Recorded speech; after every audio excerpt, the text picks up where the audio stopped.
This episode contains descriptions of war which some might find disturbing. Listener discretion is advised. This past September, in preparation for this episode honoring veterans, we welcomed Mark Welsh and O'Neil Ducharme to our table. O'Neil Ducharme is a veteran of World War II who fought as a Marine in the Battle of Okinawa. Mark Welsh works with Honor Flight, an organization that provides trips for veterans to visit various war memorials and monuments in Washington, D.C. While preparing this episode, we also explored our own family histories where we found 6 World War II veterans, 3 who fought in the Pacific and 3 who fought in Europe. As we begin, Jan and I are talking about our Uncle Ray, who is Dad's brother-in-law, and Uncle Frank, who was Mom's youngest brother. Jan and Rob recorded Uncle Frank in the later years of his life. You'll notice that Frank's voice is giving out due to his advanced age and perhaps also due to a lifetime of cigars. His will be the next voice you hear.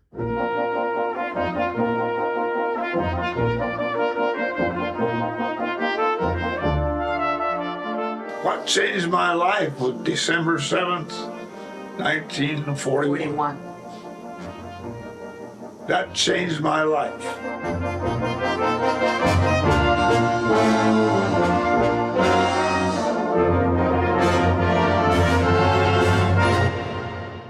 I never really heard Ray or Frank say, "Gather around, children, I want to tell you stories of the war."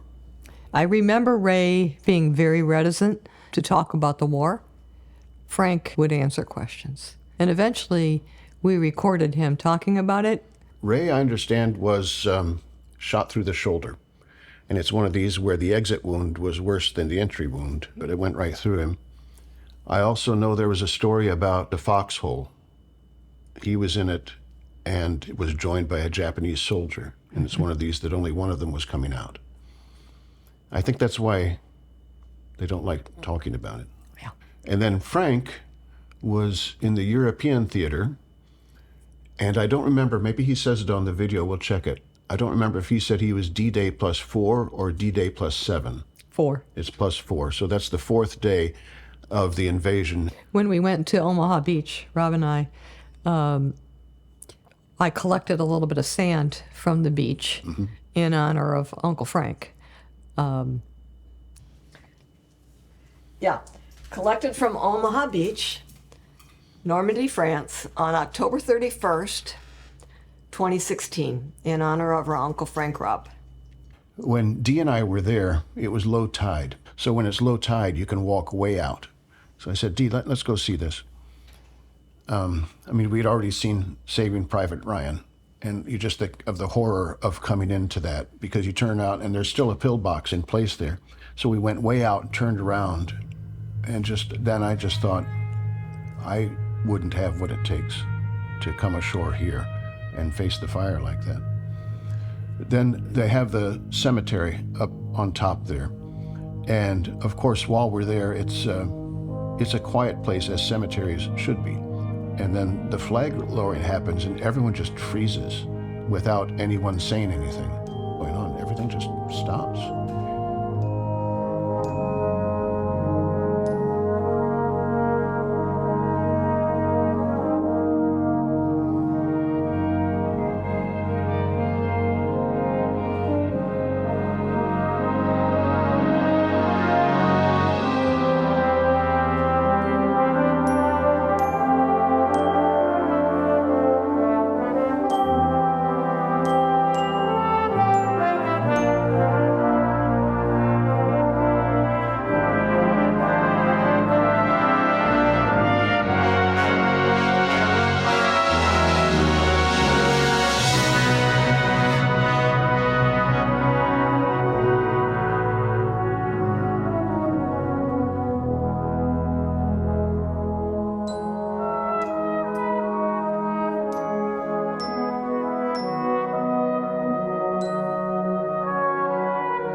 And on D+4, we landed on Normandy.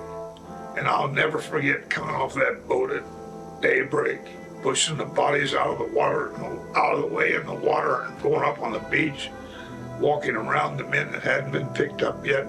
And that was 4 days after the battle started. And there was only a mile inland by that time. Yeah. And we moved in got off the boat.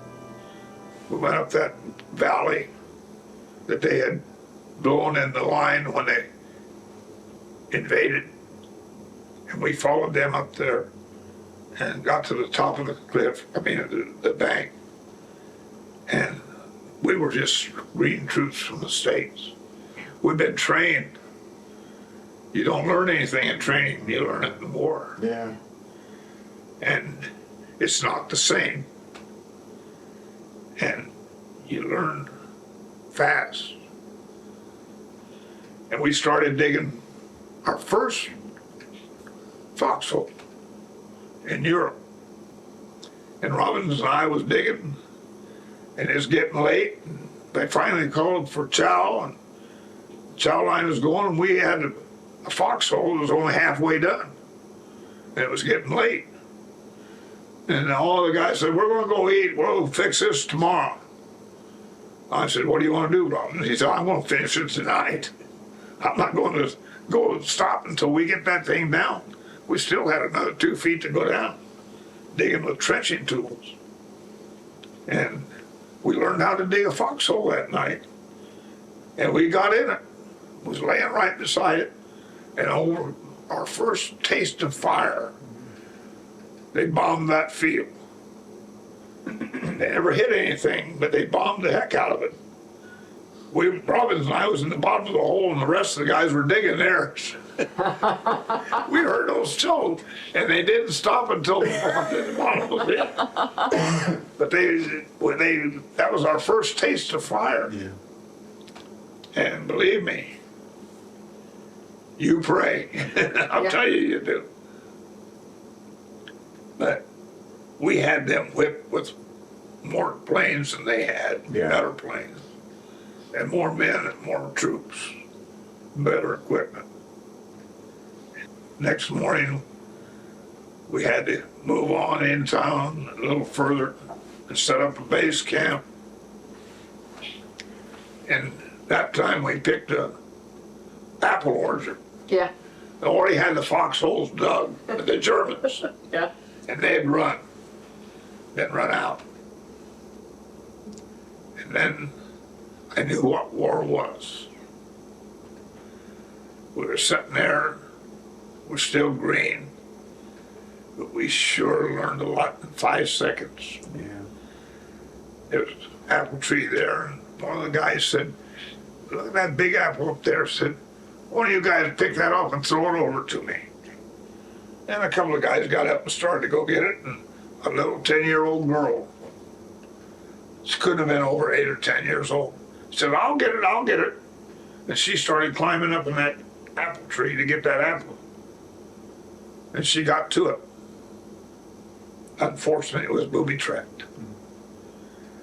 And she was blown apart. Killed her right up. And there wasn't a man in that place that could do anything but just stare. And that poor girl never had a chance. After that, we knew what war was. It's no game. It's no game. All I wanted to do was get it over with and come home. Have you been back since? Okay. There's a cemetery now, I never went back. I saw them bury them there. Yeah. I have respect for every man in the Army. I know. Every one of them is entitled to a Congressional Medal of Honor just being in it, as far as I'm concerned. But I never wanted to win one of them. I never wanted to win that medal because Rowena didn't want to be a widow. Yeah. And most guys that won it never lived to wear it.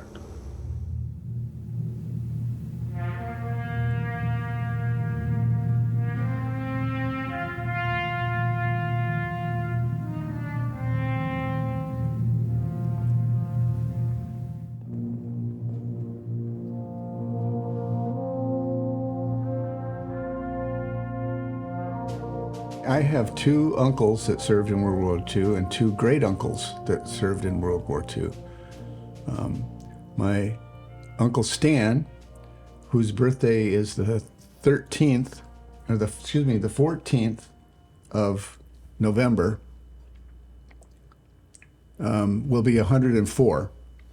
And he lives in Stuart, Florida. He and his wife, Juanita, my aunt.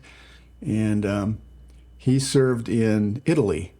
And he was a navigator on bombing runs that they did into Germany. But he was the base was in Italy. There's a neat story about him.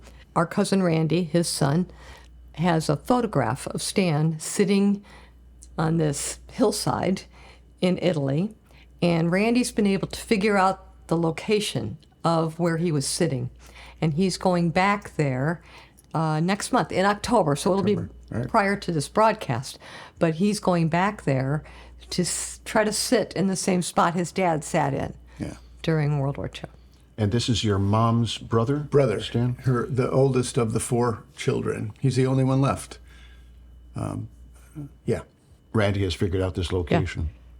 He's really good with tech. Well, he worked for the NSA. I'm just saying, maybe his skills from NSA. That's all we're allowed to talk about at this point. Yes, he'd have to kill us. That was your Uncle Stan. That's my Uncle Stan.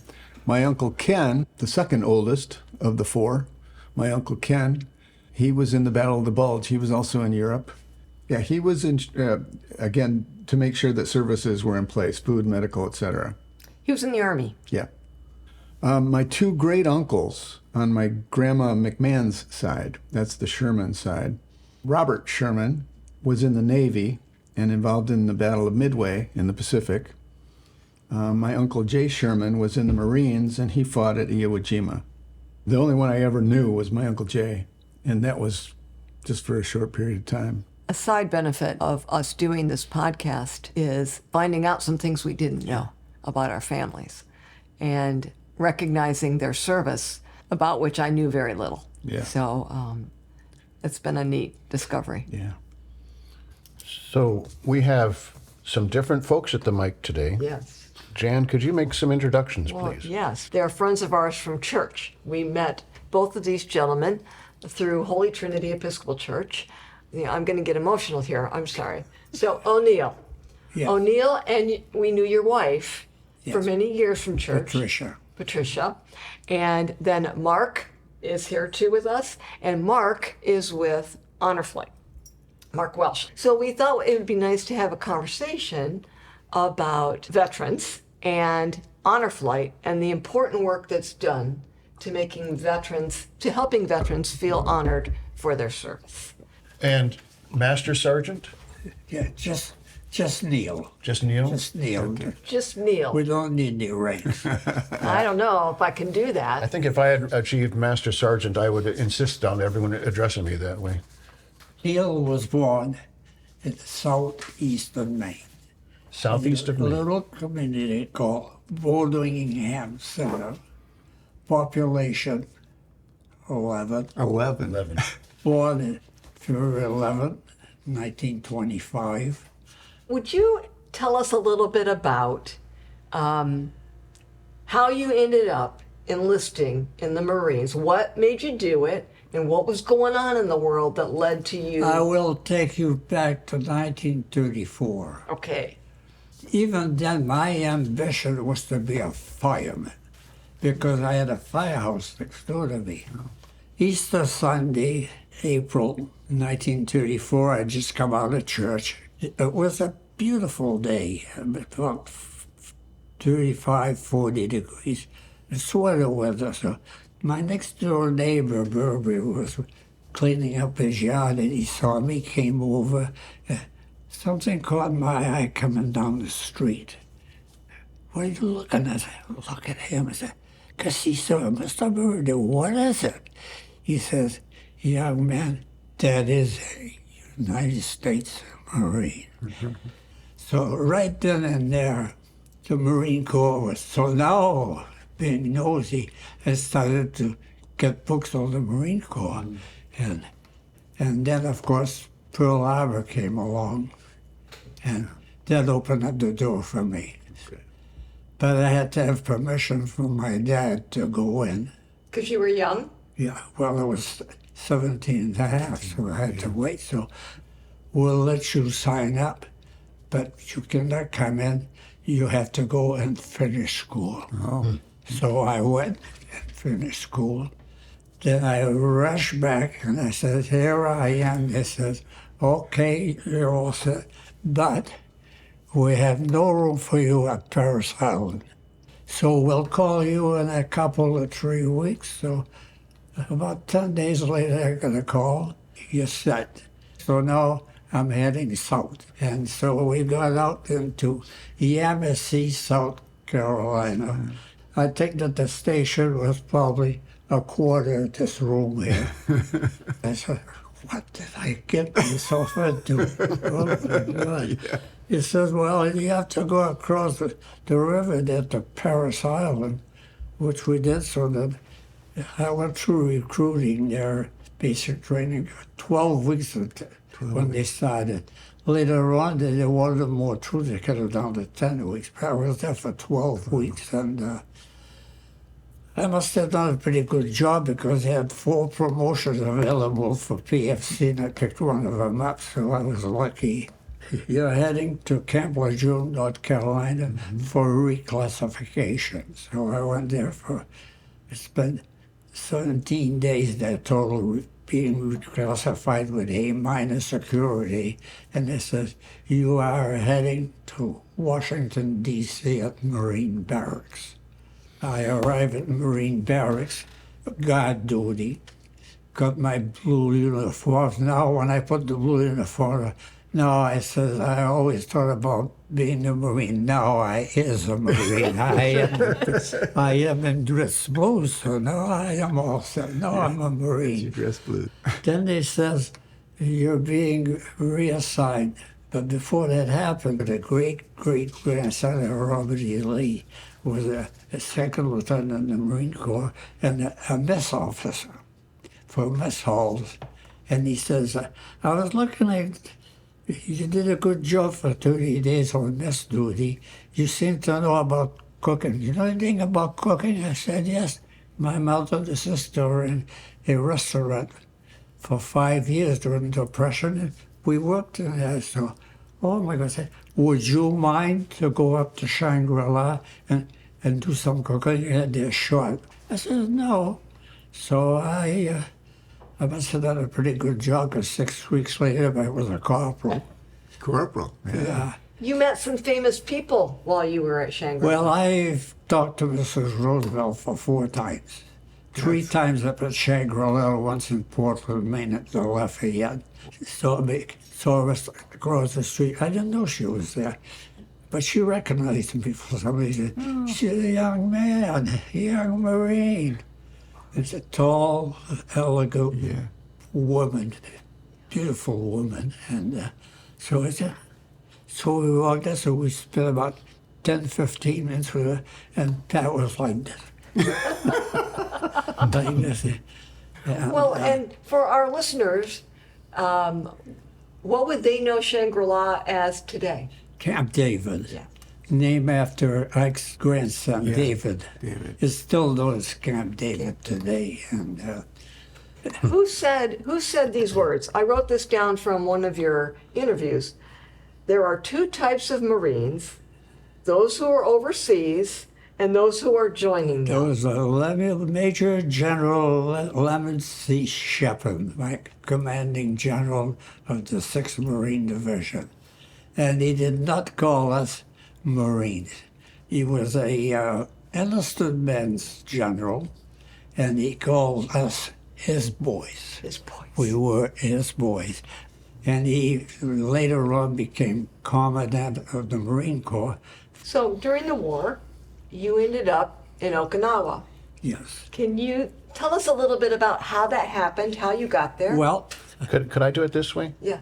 If I were Steven Spielberg, listening to his story, I would be Easter Sunday, 1934. A 9-year-old boy sees a Marine and says, that's what I want to do. Then I would jump ahead to Easter Sunday, and that boy is now a Marine, and we're about to get Operation Iceberg as the Marines are about to land on Okinawa. April 1st, Easter Sunday, April Fool, departure day, landing day. And we landed there at 7 o'clock on the China Sea side. And then the 1st Marine Division landed on the Pacific side. And then we came ashore and we joined, opened up the road to get our supplies in. And so in the meantime, the 4th Marine Regiment made a U-turn and headed to take the airport, the Yontan airstrip.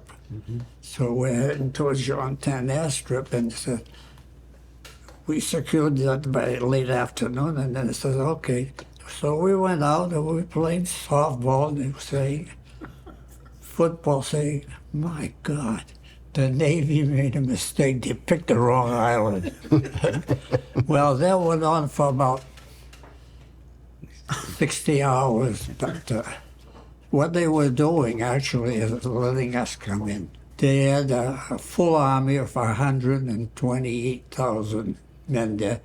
The Shuri line, that was there's this one mound called Sugar Loaf, which is notorious. That we were on Sugarloaf for 22 days, gaining 100 yards, going back 100 yards, gaining 100 yards, going back 100 yards. And this is where I got my most fearful experience of my life there, is when they came in with the rockets, 32 rockets on the shelf and shooting over us towards the hills there. And one of them landed about 12 feet from me, a dud. And boy, I was in that, my head was in that foxhole. I didn't want to come out. I didn't want to come out because I was a little messed up too. So. Yeah. But it was... Battle was roughly 84 days, O'Neil? No, 87. 87, excuse me. Around May 5th, it was decided by the new General Geiger, Marine Jet Geiger, that took over the whole operation after Lieutenant General Butler died there. And we also had the second largest fleet that ever went to sea, 2,200 ships and aircraft, after Normandy, which was 5,300 ships. So, Whenever you shared your terror that you felt when that shell hit close to you, but the terror that was ongoing, would you like to explain Metal Rain? well, we were hit by suicide, the Kamikazes. Yeah. Now, for 87 days on Okinawa, we got hit by 1,900 suicide planes. Now, the main big ships, of course, are in the harbor.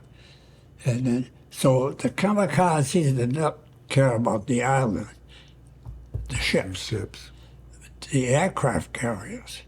They didn't touch any aircraft carriers there, but they did hit 365 ships that were damaged and a few lost. So now when they came over, the fleet opened it up on us. They're like, listen, the metal is coming up, so coming down here. So the people said, oh my God, metal rain. Metal rain. We called it metal rain. So by that time, everybody is under anything you can find. And the foxholes we had were well covered, because if you got caught out there, you were a casualty. So. With all those casualties, I understood that you volunteered as a stretcher bearer. I did. Is that right? At Sugarloaf Hill, they ran out of stretchers, so 2 of us volunteered, and we picked up other volunteers there. And instead of having a 4-man stretcher team, we made it a 5. Because we figured if we're going to have to run down in front, if we get tired, we could rotate. I did that for about 10 days while we were there. And I lost 3 of my buddies on my stretcher team that didn't make it. So it was... After the surrender at Okinawa, would you care to share with us? I want to go back what you before, did? on the second landing of Okinawa, May 5th. Okay. They decided to... let's make another landing. So they made another landing around the Horn. This was in Naha, right? The capital city. Capital, I understand that when you actually came in to secure the city, that it was a lot of rubble and rubble and abandoned mostly. Most of the people had been pushed out. They pushed out and into the caves. There was about 1,000 caves in there, and I almost got caught in the cave one time too. With my former drill instructor, Paris Island, Heaven Street from Tennessee. I ran across him and he says, let's go into that cave there. So we went in about 50, 60 yards, almost half a football field. Now there's tunnels to the right, tunnels to the left, tunnels up and down. So we're in there trying to see what's in there. And we heard a noise. He just said, there's somebody here. Let's get out.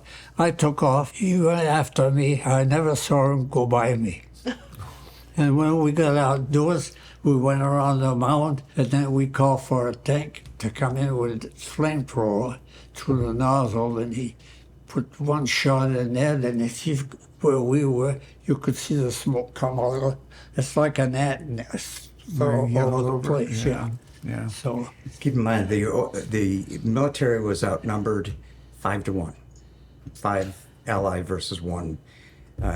They entered Okinawa many years before this battle. 10 years. They had 10 years, 10 and they had years, been yeah. building these tunnels Yeah. for 10 years in anticipation Massive of this tunnels. kind of being Custer's last stand type thing. Yeah. And they had also had 10 years to brainwash the Okinawan civilians to the point where what were the Japanese telling the civilians? we were baby eaters. We're cannibals. Oh, cannibals. Cannibals. And that is why out of 128,000 surrendered at the end there, about 10,000 Japanese. So, because they'd rather die. They'd rather die than. And then so they pushed the people over the cliffs. The mothers, the women with babies, didn't have to be pushing. They didn't want their babies to be eaten by the cannibals. So by the thousand, it was just horrible. It was a horrible mess. So now after 87 days, they decided we're faced with all these tunnels. We had two choices there, to try to find the ant nest or to bury them. So first we gave them a shot of napalm, cleaned it out, and then depth charges all the entrance. The 1st of July, most of the troops had gone back, were ready to depart to go back to where they came from. But I stayed on the island till the 6th of July, working with demolition, with C2 and C3 compound to seal tunnels. When did you go to Japan? After the surrender, you went After to Japan. I was on Guam there, and we were getting refitted. Now, you have to understand, the 6th Marine Division was put together for 2 operations, Okinawa and Japan. Okay. So now, by the time we were all set, after Okinawa, we trained to hit Japan. Yeah. We were going to hit Japan the 1st of September with about 1 million troops, Australians, and all 6 Marine divisions, all assembled. But on the 15th of August, 1945, we got to the bullhorns there. Outdoors and listened, the Emperor came on. And he says that the war was over, they were going to capitulate. That was after 2 atomic bombs, Right. the 6th or the 9th. Nice. The next day, I got my orders to go aboard ship. We boarded the ships, the 3rd Battalion, 4th Marine Regiment, and we sailed outside of Tokyo Bay for about 10 days. Then on August the 30th, we got the order, go in. So 750 chosen went in. We came in at 6:30, 7 o'clock in the morning. We landed at the sub base, a suicide sub base with 30 suicide subs in their pens there. And then the major and 3 of us staff NCO, 2 jeeps, decided we would go down to Yokosuka. Took their flag down and put our flag up there. And then later on, our flag came on it. We all signed it. Signed it. And it's in the archives in Washington today. So. That's awesome. During the occupation in Japan, you were there for a few months, weren't you? Oh, I was there for 8 months. Yeah. How did you find the Japanese people? You may not believe this at all. I loved them. We didn't fight the people. Yeah. They didn't know. They just didn't know. Yeah. But we took good care of them because we had a mountain there full of food there for the old Japanese base there. Cause, so we used to sneak out food and take it to the village for them. Oh, wow. O'Neil, we frequently talk about defining moments in our lives or in the war for you. When did you and your fellow sailors, Marines, become aware of the atomic bomb, and in what context did you understand the power of the atomic bomb? On 6th of August, they told us that they dropped an atomic bomb, and I says, oh my God, that it was explained as a big puff of smoke, of course, which we saw later. I just couldn't comprehend it. 100,000 people, well, it killed 100,000 people. But what the people don't know, there, B-29 firebombed Tokyo, and they killed about 150,000 people there. They burned them alive with firestorms, so. And then in the other atomic bomb, when they dropped it, about 70,000, give or take 10,000 this way, you know. But it's damn atrocious. But if that hadn't facilitated the capitulation and unconditional surrender, No. both the Japanese and U.S. governments agree that it would have cost an additional 1 million Allied lives and 4 million Japanese lives. Sorry, O'Neil, it just is an incredibly difficult story. I just want to say again how impressive it was to hear you talk about the Japanese people, because a lot of veterans, well, we knew one when we were at school in Colorado. Jan's roommate was Korean, and he was He was reticent to welcome my friend Bev into his home because she was Asian. Yeah. And so there was a trigger there for that him. experience. And yet your story tells a whole different story Yeah. about the people of Japan. Have you been back? Have you ever been back to Japan? No, I can't. I've been asked, have you been to Okinawa? I can't go back. I just can't. I can't. Did you notice? At the end, just now, with O'Neil Ducharme about Okinawa, and at the beginning with Frank Robb about Omaha Beach, would you ever return? They were asked. They both choked on their answers. However many times they have recounted these stories of the war, which is done not for their glory, but is done as a kindness and as a caution to us, those carefully bound volumes of scrapbook memories cannot cover the open wounds inflicted by such places of horror.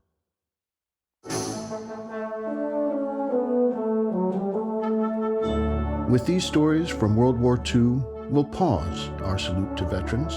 Our next episode will share stories from other family members who served during more recent conflicts in Korea, Vietnam, and the Middle East. Also, we'll fly first class with the Honor Flight Organization and our personal guide, Mark Welsh. These folks serve our diminishing ranks of veterans with visits to Washington, D.C., and then provide them the welcome home they might never have received, but so richly deserve. Let's meet to talk about this again. Until next time.